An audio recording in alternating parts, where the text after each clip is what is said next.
20 years in Gotham, Alfred.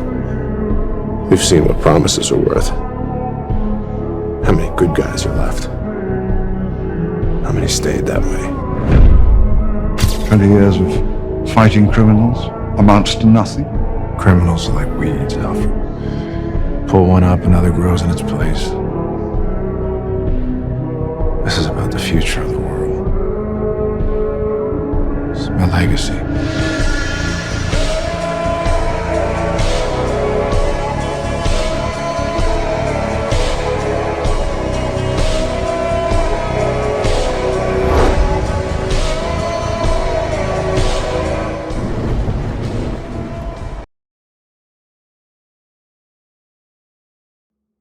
On the first day, we got Batman, the animated series, written by Paul Dini. The second day, we got Batman, New Adventures, also written by Paul Dini. On the third day, we got Batman Beyond. I can't remember who wrote it. On the fourth day, we got Batman. Literally the show's called Batman, no clue why. And on the fourth day, we got Batman Begins. Again, it's all on the fourth day. But on the fifth day, we got Batman, the Brave and the Bold.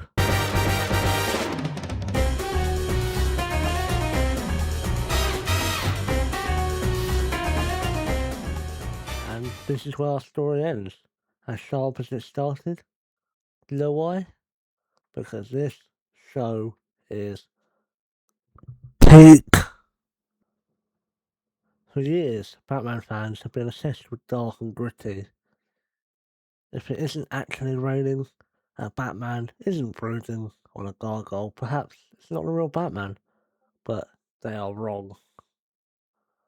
Today, we are taking a look at the most misunderstood, underrated, and honestly the most peak version of Batman. Batman from the Brave and the Bold. It wasn't just campy, it was a throwback.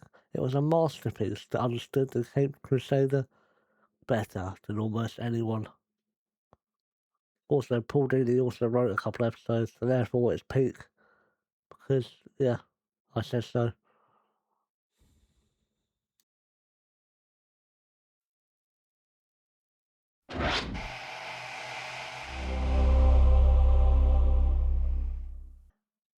If you think the show is just funny, ha-ha, bright colours, silly jokes, you have not watched the most amazing episode, Chill of the Night. Also written by Paul Dini. That's how you know it's a good episode. This is arguably, no, sorry, I'm gonna cut in. This is the single best Batman episode across any medium. Any film does not compare. It deals with the death of Martha Wayne and Thomas Wayne, but here's the kicker. The guest stars, oh my god, Jesus Christ. They cast Adam West, the 60s Batman, as Batman's dad. They cast Kevin Conroy, the animated Batman, as the Phantom Stranger. They cast Mark Hamill, the Joker, as the Spectre. And just let that sink in. The voices of Batman's past and present, fighting a war for his soul in this one episode, once again written by Paul Dini, the absolute fucking GOAT. He is beaten. Let your devotion to justice temper your rage. He took your parents, ruined your life. Fulfill your destiny. Become what you have trained to be, an agent of vengeance. He knows who you are. If this man lives, Batman dies. Batman may die, but Bruce Wayne...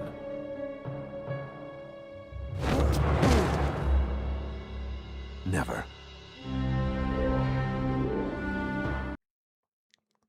The episode centers on a cosmic wager. The Spectre wants Batman to seek vengeance, to become the Knight, to finally kill Joe Chill, the man who murdered his parents in that crime alley. The Phantom Stranger wants him to seek justice, and it pushes Bruce Wayne to an absolute breaking point. There's a scene where Batman has literally got Joe Chill cornered, and the Spectre is literally handing him a gun, tempting him, begging him to break one rule. It's the darkest and most intense episode that deals with Batman's trauma, and it does it so fucking well. But the brilliance is how it ends. Batman is a hero. He doesn't kill. He resists the urge to execute him in cold blood. But the show doesn't let him off that easy. Joe Chill dies in a twist of poetic justice. He runs to the other villains to help and reveals he's the one who created Batman. The villains turn on him, beating him to an inch within his life. And even then, Batman doesn't kill. The roof, the roof kills him, destroyed by the sonic weapon he sold to the criminals. It's a heavy, brutal ending that proved this silly show could outdark the Dark Knight whenever it wanted to. Batman walks away with his soul intact, but the tragedy remains. It is a storytelling perfection.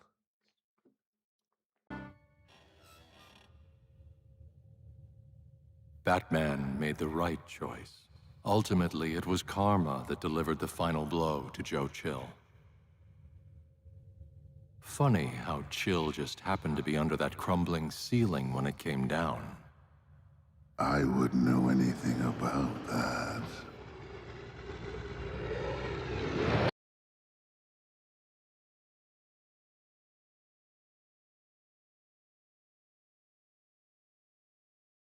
The show can't just be depressing though. What made Batman the Brave and the Bold truly special was the creativity, the blend between the dark nights and the bright days. They didn't change the tone, they changed the entire format. To even let the villains hack the opening credits, which can be a small thing but it goes a long way. And the music? Absolutely peak. We aren't just talking about a background score, we're talking about a full-blown musical cover of a song from 1931 of all times. It's a weird song, there's a weird history for the song, but it's so good. Keeping with this man, he has the best song in the entire show. Let me show you the few seconds that usually will allow me to play before they strike me.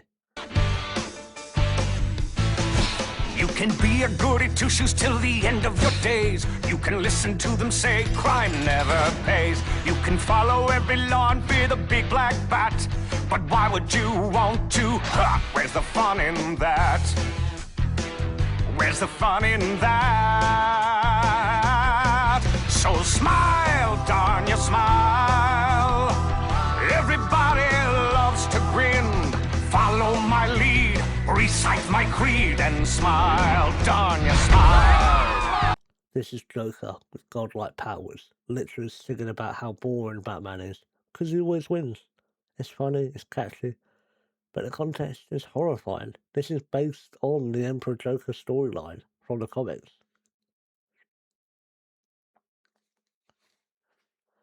In the comics, it's his most disturbing story, I think, personally, along with the Killing Joke. Emperor Joker has killed and resurrected Batman so many times, torturing him for an eternity, that when Superman finally defeated Joker, Batman was broken. He was a husk, a shell of a man, catatonic. Superman had to physically remove the memories and the torture from Batman's brain just to save him. The show takes a cosmic horror, turns it into a catch-up musical number. Now that is insane. What a joke. In a good way, in a good way. Can't talk about music without mentioning the Music Meister episode. Neil Patrick Harris, of all people, singing as a villain. This is what happened in the Doctor Who episode where he became the Toy Master. Is it the Toy Master? Where he's dancing in the unit headquarters. Either way, he controls people through song, And while the episode is a bit campy, the songs are absolute bangers. And lastly, there's the episode Mask of Matches Malone. Batman gets amnesia, of course, and thinks he's a gangster. Matches Malone.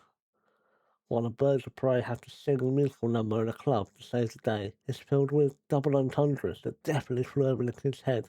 The best one? The scene about the male heroes and they get to Aquaman. Green Arrow has heroic traits. That is when he's shooting straight. Hey! I'm just saying. Aquaman's always courageous. His little fish, less outrageous. Yeah, they literally called Aquaman small. You know, downstairs. They got a small cult joke past the censors on Cartoon Network. Fantastic. Some might say, outrageous.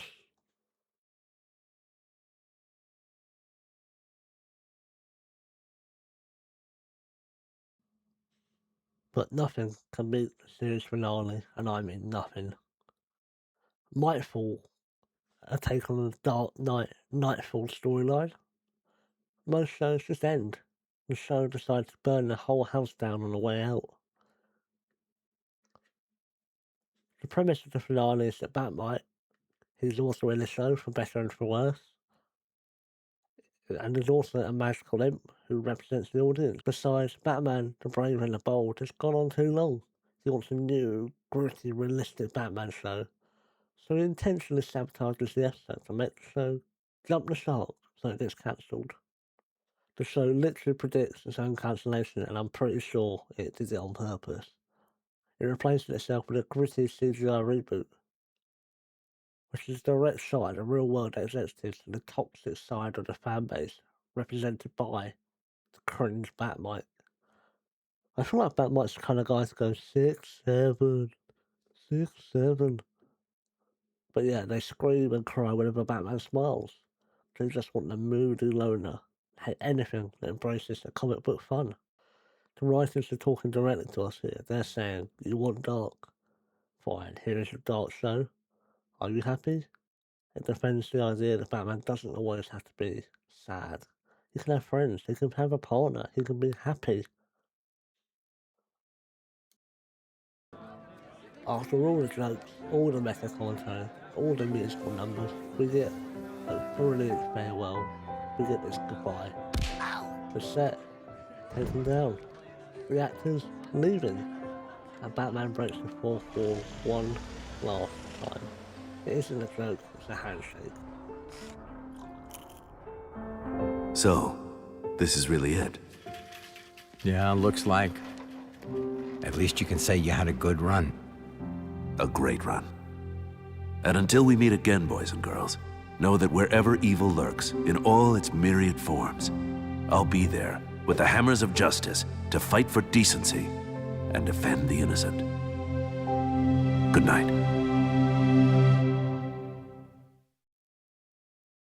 Batman, the Brave and the Bold wasn't just a cartoon, it was a celebration of why we love our heroes in the first place. It wasn't afraid to be brave, and it definitely wasn't afraid to be bold. If you skipped it because you thought you were too cool for it, go watch it now.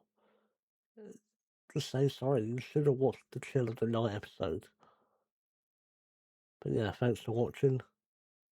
This show was peak. Peak, I tell you, peak!